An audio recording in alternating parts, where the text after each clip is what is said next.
ang KineMaster. KineMaster po kasi ito na po yung nagamay ko po na gamitin, kaya ito po yung aking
sound.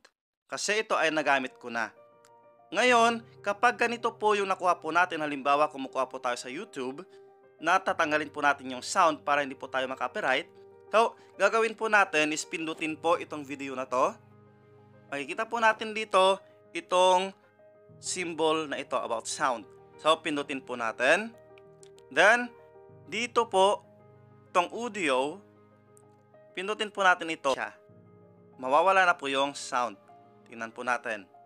Play.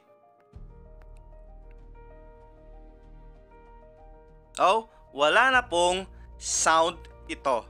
Kaya, gagawin po natin, i-record po natin itong video na to using KineMaster. Mag-record po tayo ng audio. Makikita po natin dito, itong voice. Ito po yung ating pipiliin. Makikita po natin, maroon po dyan na button na start.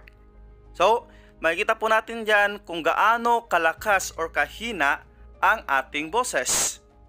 So, kapag yan, meron na yung start, hindi pa po yan nag-uumpisa. Dapat po, pindutin po natin itong start. Okay. So, start po tayong mag-record. Write rate, base, or percentage to identify what you need to solve for. Number 1, 30 is 15% of what number? Okay, tingnan po natin. Makikita dyan, mayroong mag-a-appear po dito na sinasabi niya ay KineMaster Audio. At nakalagay dyan kung anong oras or kung anong araw ito ginawa. So, yan, check natin. Tingnan natin. Play. Write rate, base, or percentage to identify what you need to solve for. Number 1, 30 is 15% of what number? Okay. So, makikita po natin na yung dating sound ng video ay wala na. Bagkus, yung nirecord po natin na audio dito sa KineMaster application, siya na po yung naging sound ng video. So, meron tayong video dito na audio natin. So, tingnan po natin kung gusto po natin siyang palakasin or pahinain, pinutin lang po natin siya. Tapos, makikita po natin dito yung symbol na ito. Ito po yung ating pipindutin. Tapos,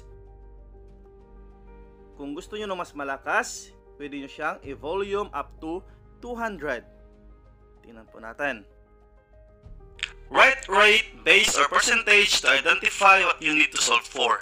Number 1, 30 is 15% of what number? So, mapapansin po natin na lumakas po yung sound. Ngayon naman, kung gusto po naman natin itong pahinain, pindutin ulit natin itong symbol na to. Then, from 200%, gagawin natin siyang yan, 18%. Then, i-click po natin yung check. Huwag po natin kalimutan na i-click po natin itong check. So, tingnan natin. Write rate, base, or percentage to identify what you need to solve for. Number 1, 30 is 15% of what number? Okay, so makikita po natin or mapapansin po natin na yung boses po doon ay humina.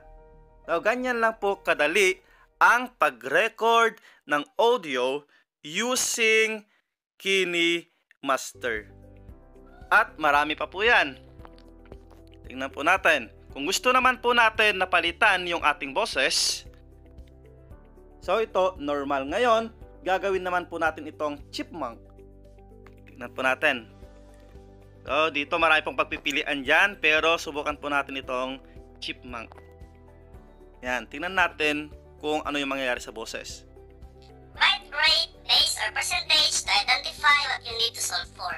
Number 1, 30 is 15% of what number? Okay, so napansin po natin na nag-iba yung boses.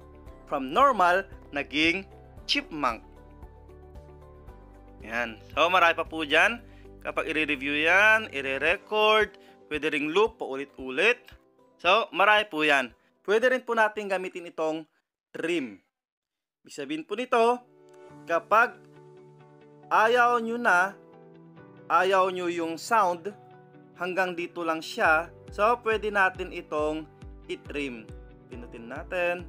Then, kapag pipindutin po natin itong trim to left of playhead, ibig sabihin po nito, itong nasa left, so ito, simula dito, matatanggal po yan. At kapag itong trim to right of playhead, ito namang nasa kanan. Kapag split at playhead, ibig sabihin, mahahati lang siya. But still, andyan pa rin. So, ganyan po yung kalalabasan. At ngayon po ay punta na po tayo sa final phase. Yan. Kung mapapansin po natin, tignan po natin siya. Tapos, kapag nakita po natin na okay ng lahat, ay atin